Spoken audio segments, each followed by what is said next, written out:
don't know if regulators quite understand how weird and crazy this world is of DAOs right now, and these just internet communities like, just joining up over a token. What's up, friends? Welcome to Web3 Academy, a place for entrepreneurs, creators, and marketers to explore and learn how to use Web3 to transform business models and create thriving communities.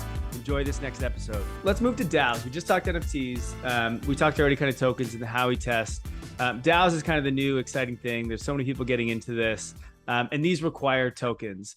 And so I'm just curious, and I don't know if you guys are both like involved in DAOs or if you've like gotten really into this area, but what do DAOs need to be thinking about when they go to start? If they're going to launch a token or they're going to do whatever, should they be like, you can file, I think, as an LLC, you can go as like a non-for-profit, I guess you can put your DAO under, you can do combinations. What are you guys seeing there? I guess we can do both in Canada and the US, and like, any advice for those that are starting DAOs and what they should be looking into in terms of the legal aspect or regulatory? Lisa, maybe you can start. Yeah, so we have a few DAOs as clients, so we deal with this issue all the time, and it is really interesting. And of course, it's an emerging area of law. There is no clear answer yet, but I think a lot of things depend on like what kind of transaction does the DAO do? Where are the majority of the owners? What does their token do? Things like that kind of play into the analysis. But I think that overall it is helpful to get a traditional legal structure in the US. Potentially some people do like a corporation in Delaware and then maybe, or have a foundation in the Cayman Islands because you technically don't need any owners. So that kind of fits with DAO. So there's Wyoming has a law, but as far as I understand, it's a really great law, but people haven't tested it out yet and haven't really done that. If a project is kind of looking for investors, sometimes the Delaware C Corp is really preferred because investors are comfortable with that. They understand the laws of Delaware. It's very friendly to businesses. So a lot of factors depend on it, but I think sometimes people think that if they don't get any type of legal entity structure, that they might be safer. But the thing is, the US regulators, at least, they determine someone to be a US company or subject to US regulation if they are transacting business in the US and using US customers. So it's like the default would be a DAO could be considered a general partnership, which actually has pretty much unlimited personal liability for all of the DAO members. So it's not favorable. So let's say if you don't have a legal entity and someone from the DAO signs a contract on behalf of a DAO, but it doesn't have a legal entity structure, they could potentially just be putting themselves liable for their contract. So I think that if they, it's a lot of people would not prefer to have a legal structure, but I think that it actually is better than having no legal structure than the regulators kind of just assuming the worst. Yeah, I think you nailed it. Like that's 100% accurate from my perspective. I think for people starting projects, one of the things to keep in mind, is really first of all, what's your perspective? Are you more of a traditionalist and a purist, or are you more focused on what we think of as legal certainty, right? And I think that's what Lisa's kind of driving at.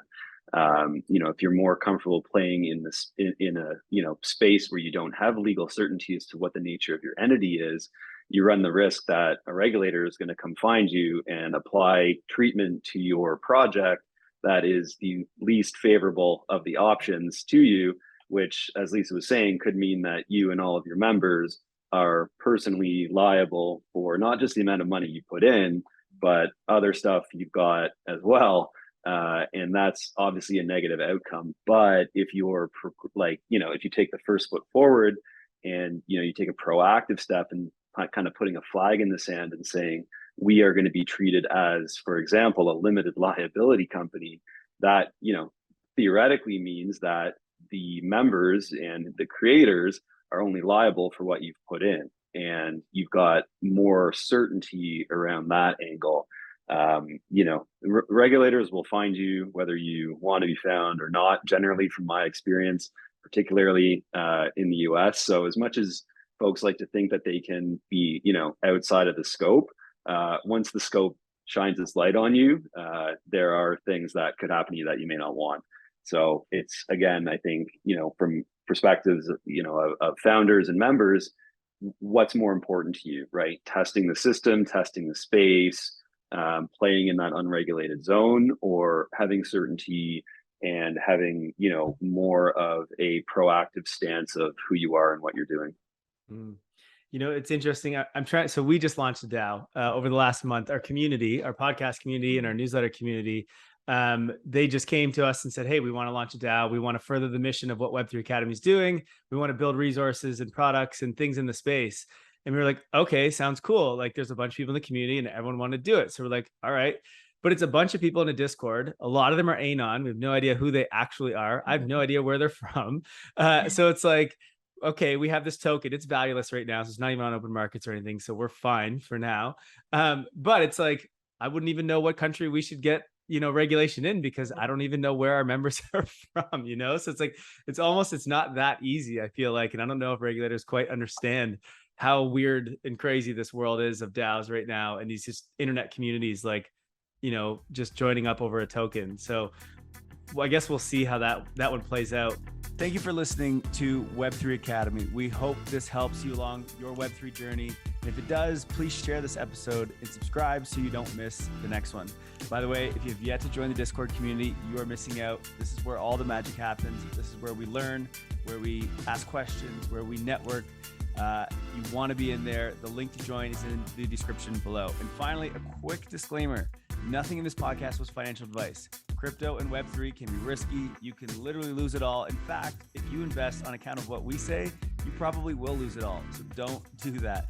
In all honesty, the point of this podcast is to remove the noise of markets and price and focus on utility and implementation anyway. So you should not take any of this as financial advice. Thank you, friends, and see you in the next one.